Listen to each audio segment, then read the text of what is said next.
احنا الاتنين هندوس شاء. اوه ما تعملش تعرف هنا في لسه صح؟ انت صاحي بقالك ساعتين.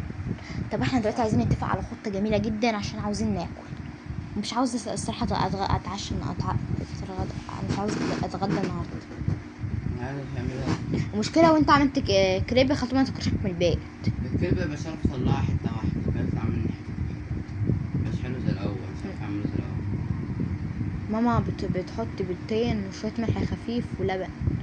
اروح اجيب لك ب50 جنيه لبن. لا أنا عندنا المكونات دي كلها والدقيق. طب عاوزين ناكل. عاوزين نصمموا فكرة. عايزين نصمموا ايه فكرة للطبخ. نزل هتلاقي سندوتش ايس كريم، نزل هتلاقي ايس كريم اللي بيسنا